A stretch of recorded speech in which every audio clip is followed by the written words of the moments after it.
জাইমাকে নিয়ে নোংরামি করা টাকলা মুরাদ এখন কোথায়? তারেককে থাপ্পড় মারতে চাওয়া মুরাদের করুণ পরিণতি। আজ থেকে ঠিক 4 বছর আগে লাইভ ক্যামেরার সামনে বসে তৎকালীন তথ্য প্রতিমন্ত্রী মুরাদ হাসান হাসতে হাসতে তারেক রহমানের জন্ম নিয়ে নোংরা প্রশ্ন তুলেছিলেন। এমনকি ব্যারিস্টার জাইমা রহমানকে দুশ্চরিত্রা বলতেও তার একটুও বুক কাঁপেনি। সেদিন ক্ষমতার দাপটে অন্ধ হয়ে তিনি বলেছিলেন তারেক রহমানকে দেশে ফিরিয়ে এনে থাপ্পড় মারবেন। শুধু তাই নয়, বুক ভরা দেমাগ নিয়ে মুরাদ তখন বলেছিলেন তারেক আর জাইমা নাকি আর কখনোই বাংলার মাটিতে পা রাখতে পারবে না। ক্ষমতা তো অনেক দূরের কথা, অথচ আজ পাশার দান একদম উল্টে গেছে। তারেক রহমান আজ বাংলাদেশের প্রধানমন্ত্রী আর জাইমা রহমানও শক্ত হাতে দলের হাল ধরার পথে। কিন্তু সেদিন ক্যামেরার সামনে দাপট দেখানো সেই টাকলা মুরাদ আজ কোথায়? আজকের এই বিশেষ প্রতিবেদনে একেবারে খোলাসা করা হবে মুরাদের লুকিয়ে থাকা গোপন আস্তানা আর রাতের আধারে তার দেশ ছেড়ে পালানোর পেছনে সব অজানা চাঞ্চল্যকর তথ্য।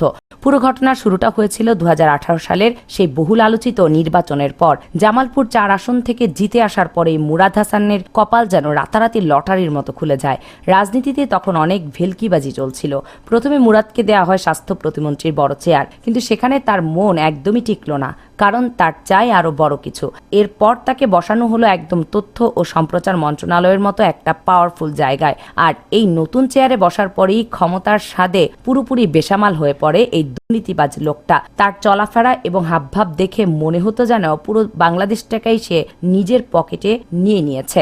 মাথায় চকচকে টাক আর চোখে দামি চশমা পরা এই লোকটা তখন ধরাকে সরা জ্ঞান করতে শুরু করে। সে জিয়া পরিবারকে ইচ্ছে মতো গালি দেয়াকে নিজের জীবনের সবচেয়ে পবিত্র কাজ হিসেবে বেছে নেয়। মূলত তার মাথায় যখন একটা সস্তা গেম প্ল্যান ঢুকে গিয়েছিল, সে মনে মনে খুব পাকাপোক্তভাবে ভাবত তারেক রহমানকে যত বেশি গালি দেওয়া যাবে তার মন্ত্রিত্বের চেয়ার তত বেশি মজবুত হবে। এই নোংরা চালবাজি করে সে উপর মহলের গুড বুকে একেবারে স্থায়ীভাবে থাকতে চেয়েছিল। কিন্তু সাধারণ মানুষের কাছে সে খুব দ্রুতই হয়ে ওঠে চরম ঘৃণার এক বড় পাত্র।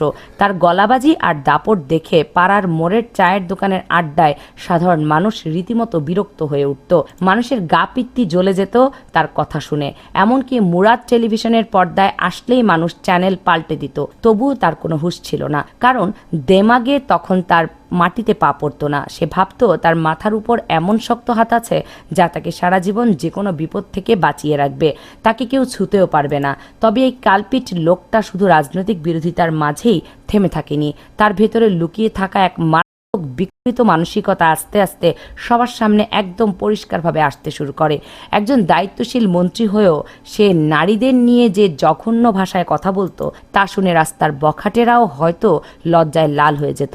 সাবেক প্রধানমন্ত্রী দেশনেত্রী বেগম খালেদা জিয়াকে নিয়ে সে দিনের পর দিন অত্যন্ত নোংরা কথা বলে গেছে, কোনো রকম সম্মান না দেখিয়ে। তবে তার এই বেয়াদবির চূড়ান্ত সীমা পার হয়ে যায় যখন সে সরাসরি ব্যারিস্টার জাইমা রহমানকে টার্গেট করে বসে। জাইমা রহমানের মতো একজন উচ্চশিক্ষিত এবং অত্যন্ত মার্জিত মেয়েকে নিয়ে সে সোশ্যাল মিডিয়ার লাইভে এসে একেবারে জঘন্য আর নোংরা সব কথা বলতে শুরু করে দেয়। শুধু তাই নয়, একটা লাইভ অনুষ্ঠানে জাইমা রহমানকে নিয়ে সে এমন সব শব্দ মুখে এনেছিল যা কোনো সুস্থ মাথার মানুষ স্বপ্নেও চিন্তাও করতে পারবে না। তার সেই কথাগুলো এত জঘন্য আর নিচুমানের ছিল যে খোদ তার নিজের দলের অনেক বড় বড় এবং পুরনো নেতারাও লজ্জায় মুখ লুকিয়েছিলেন। তখন তারা ভালো করেই বুঝতে পারছিলেন এই লোকটা পুরো দলের মুখে রীতিমতো চুনকালি মাখাচ্ছে।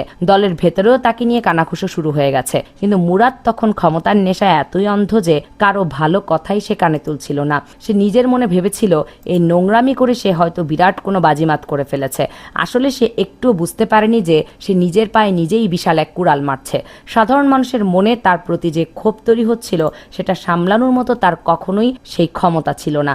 কথায় বলে পাপের ঘড়া একদিন ঠিক পূর্ণ হয়, আর এই টাকলা মুরাদের ক্ষেত্র একদম অক্ষরে অক্ষরে সেটাই ঘটেছিল। ক্ষমতার গরমে সে এতটাই অন্ধ হয়ে গিয়েছিল যে সমাজের নিচুতলার মানুষদের সে মানুষ বলেই গণ্য করত না। তার চোখে সাধারণ খেটে খাওয়া মানুষ ছিল একদম পোকামাকড়ের মতো। তার এই জঘন্য অহংকারের শিকার হয়েছিলেন একজন সাধারণ সিকিউরিটি গার্ডও। সামান্য ঘটনায় নিজের উগ্র মেজাজ আর ফুটানি দেখাতে গিয়ে সেই গরিব গার্ডকে সে একেবারে বেদম মার করে বসেছিল। আর ঠিক এই জায়গা থেকেই তার পতনের ঘণ্টা জোরে সোরে বাজতে শুরু করে। এই ঘটনার পর তার নামে সরাসরি মামলা দায়ের হয়ে যায়। আদালত থেকে তার বিরুদ্ধে সোজা গ্রেপ্তারি পরোয়ানা জারি করা হয়। এরপরই পুরো দৃশ্যপট একদম জাদুর মতো পাল্টাতে শুরু করে। বিশেষ করে 2024 সালে 5 আগস্টের পর দেশের পরিস্থিতি যখন চোখের পলকে পুরো পাল্টে যায়, তখন এই বাঘের মতো গর্জন করা লোকটা নিমেষে একেবারে ভেজা বেড়াল হয়ে যায়। নিজের পিঠ বাঁচানোর জন্য সে ইঁদুরের মতো গর্তে লুকোয়। অত্যন্ত বিশ্বস্ত সূত্র থেকে একদম পাকা খবর অনুযায়ী 2024 সালে 5 আগস্টের পর কিছুদিন সে রাজধানীর ধানমন্ডির একটি অত্যন্ত দামি ফ্ল্যাটে গা ঢাকা দিয়েছিল। এই ফ্ল্যাটটি সে নিজের অবৈধ জমানো টাকা দিয়ে কিনলেও ধরা পড়ার ভয়ে চালাকি করে এক আত্মীয়ের নামে রেজিস্ট্রেশন করে রেখেছিলেন। তার ভাবখানা এমন ছিল যেন সেখানে তাকে কেউ হ্যারিকেন দিয়ে খুঁজলেও জীবনেও পাবে না। তবে ধানমন্ডির এই গোপন আস্তানায় এসে রীতিমতো আতঙ্কে দিন পার করছিল। ভয়ে তার চোখের সামনে তখন শুধু সর্ষে ফুল ভাসছিল। দরজায় কেউ কড়া নাড়লেই সে ভাবত এই বুঝি পুলিশ চলে এলো। নিজের ব্যবহার করা সব পুরনো মোবাইল নাম্বার সে অনেক আগেই পুরোপুরি বন্ধ করে দেয়। পুলিশের ট্রেসিং থেকে বাঁচার জন্য সে অত্যন্ত সতর্কতার সাথে বিদেশি রেমিং সিম ব্যবহার করা শুরু করে।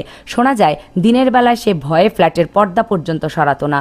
সারাদিন ঘামের মধ্যে ভয়ে ভয়ে বসে থাকতো। আর যদি কখনো নিজের পালানোর জায়গা বদল করার দরকার হতো, তবে সে গভীর রাতে ঘুটঘুটে অন্ধকারকেই বেছে নিত। রাতের বেলা কালো গ্লাস লাগানো দামি গাড়িতে করে সে চুপি চুপি এক জায়গা থেকে অন্য জায়গায় যেত, যেন কেউ তাকে চিনে না ফেলে। তবে এখানে একটা বড় ব্যাপার হলো, প্রশাসনের ভেতরে ঘাপটি মেরে থাকা কিছু দুর্নীতিবাজ কর্মকর্তা তাকে বিপদের দিনেও সাহায্য করে যাচ্ছিল।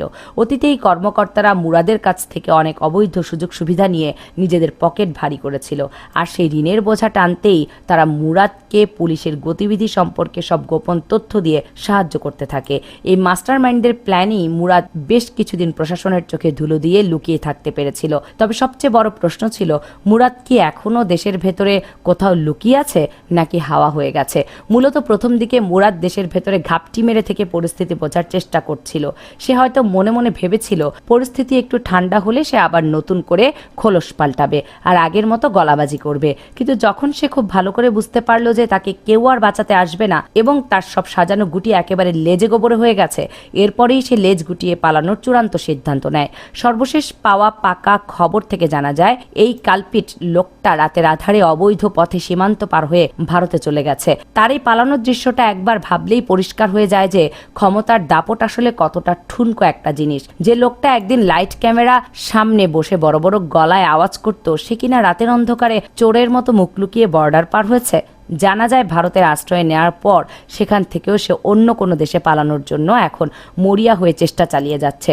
সময়ের জবাব যে কতটা ভয়ঙ্কর হতে পারে, মুরাদ টাকলা বর্তমান করুণ পরিণতি তার সবচেয়ে বড় আর জলজ্যান্ত প্রমাণ।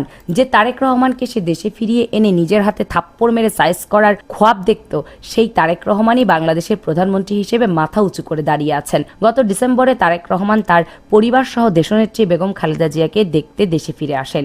এরপর 30 ডিসেম্বর বেগম জিয়ার মৃত্যু পর পুরো দেশের রাজনীতিতে এক নতুন মোড় আসে। সাধারণ মানুষের আবেগ আর ভালোবাসায় সিক্ত হয়ে 12 ফেব্রুয়ারি ঐতিহাসিক নির্বাচনে বিএনপি 209টি আসন নিয়ে এক বিশাল জয়লাভ করেন আর জনগণের বিপুল ভোটে জয়ী হয়ে প্রধানমন্ত্রী নির্বাচিত হন সবার প্রিয় তারেক রহমান।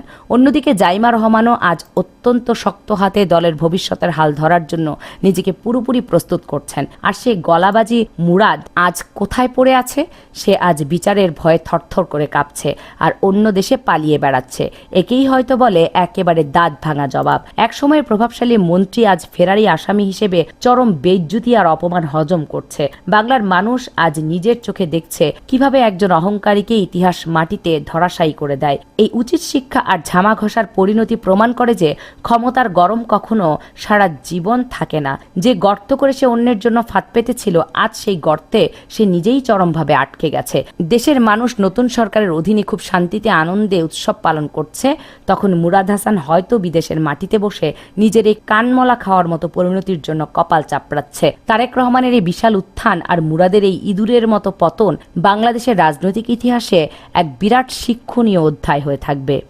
কামরুন নাহার, রাখি, কেএনআর মিডিয়া।